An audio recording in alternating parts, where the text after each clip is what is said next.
The night was heavy with silence, broken only by the restless howling of the winter wind as it swept across the barren plains. The old wooden ranch house creaked under the weight of snow gathering on its roof. Inside, by the dim flicker of a dying fire, John Carter sat rocking his newborn daughter in trembling arms.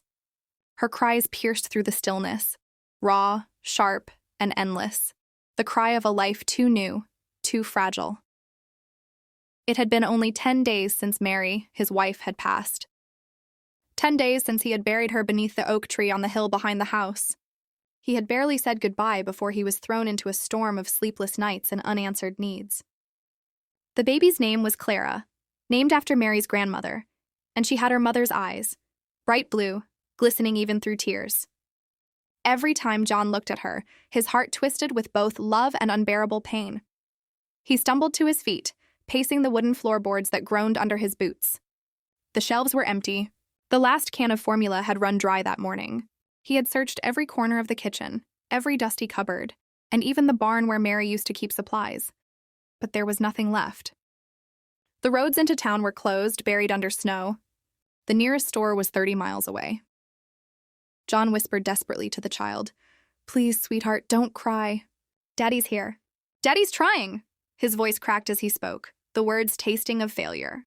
He tried warming water, hoping to trick the baby with a little sugar, but she turned away, screaming harder.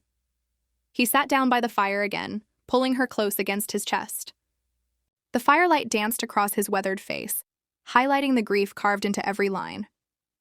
For a moment he imagined Mary standing there, her soft smile, her gentle hands, the way she used to hum when the baby stirred. But when he blinked, only the shadows remained. Outside, the wind screamed through the trees, and the old clock ticked toward dawn.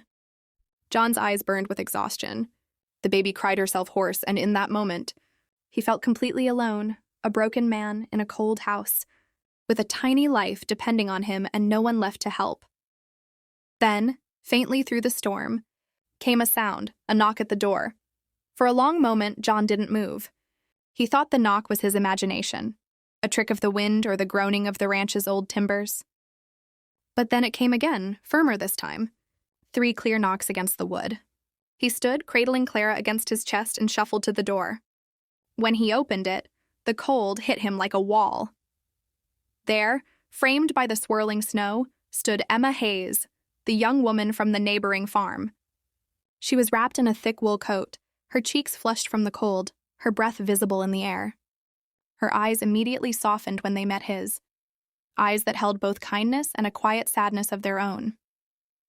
"I heard the baby crying," she said softly, her voice trembling. "I thought you might need help." John hesitated. He hadn't seen Emma in months, not since Mary's funeral. She was only 22, barely more than a girl in his eyes. Yet there was something steady and grown about the way she stood there, snow melting in her hair. He stepped aside, letting her in. Inside, the warmth of the fire hit her face, and she glanced around at the scattered baby blankets, the half-empty bottles, the tired man who looked like he hadn't slept in days. She didn't ask permission. She simply moved forward, instinctively reaching for the crying infant. "She's hungry," Emma whispered after a moment, her voice full of compassion. "Poor thing," John nodded wearily. "I've tried everything. The store's too far. The road's buried." Emma swallowed hard, holding the baby close, rocking her gently. For a fleeting second, her eyes glistened. John noticed, but said nothing. He remembered the gossip, that Emma had lost her own newborn just 2 months ago. The grief still sat heavy in her heart. He could see it in the way her lips trembled when the baby cried. "I can help," she finally said, looking up at him with quiet resolve. "Let me stay for a while, just until you get things sorted." John wanted to refuse out of pride, but the desperation in his daughter's cries broke through his hesitation. He simply nodded. As Emma hushed the baby against her shoulder, the crying slowly faded. For the first time in days, there was peace in the room, fragile, tender, and full of something that felt almost like hope. Days turned into a week, and the once quiet ranch house was now filled with gentle laughter, the soft cooing of a baby, and the comforting aroma of home-cooked meals. Emma had stayed just as she promised, and her presence brought a warmth John hadn't felt since Mary's passing. She moved through the house with quiet confidence, tending to Clara with the kind of care only a mother could offer. Every morning, she prepared the baby's milk, humming softly under her breath, her fingers gentle as they brushed back the fine strands of hair from Clara's forehead. She sang lullabies that were simple yet full of heart, and the baby responded with wide eyes and tiny smiles. John watched from the corner of the room, a mixture of awe and relief washing over him. For the first time, he felt that Clara's life, and his own, might have a chance at normalcy again. Emma didn't just care for the baby. She tended to the ranch, too. She mucked out the stalls, fed the animals, and even helped repair a fence the storm had damaged. Each small act reminded John that life still went on, and that there were still people willing to stand by others in their darkest hours. He often found himself standing at the threshold of the barn or kitchen, simply watching her work, feeling a strange mixture of gratitude and admiration. There were moments when grief still pressed down on him. Sometimes he would catch himself staring at Clara, imagining how Mary would have smiled, how she would have taken the baby from him and whispered words of comfort. Those thoughts were sharp and painful, but Emma's steady presence softened them. She did not try to replace Mary. She honored her memory through kindness and quiet understanding. One evening, as the sun dipped low over the horizon, painting the sky in soft pinks and oranges, John found Emma sitting on the porch with Clara in her arms. The baby was dozing peacefully, her tiny hand resting against Emma's chest. John felt a swell of gratitude and an unfamiliar, cautious hope. The house, once a hollow echo of loss, now felt like a home again, a place where life, no matter how fragile, could flourish. In those simple, quiet days, John realized that healing didn't come all at once. It came in soft moments, in gentle touches, shared laughter, and the courage of a young woman willing to help a stranger in need. And slowly, he began to understand that sometimes love doesn't vanish with loss. It simply finds a new way to shine. Spring had arrived at last, and with it came the slow thaw of the snow-covered plains. The ranch, once cold and silent, now smelled of fresh earth and budding grass. The sun poured through the windows of the old farmhouse, spilling light over wooden floors that had once seemed too empty to bear. John Carter stood on the porch, watching Clara play with Emma on the grass below. She giggled, her tiny hands reaching out for blades of grass, while Emma crouched beside her, guiding her little fingers and laughing along with her joy. John felt a lump in his throat. It had been months of pain, sleepless nights, and heartache.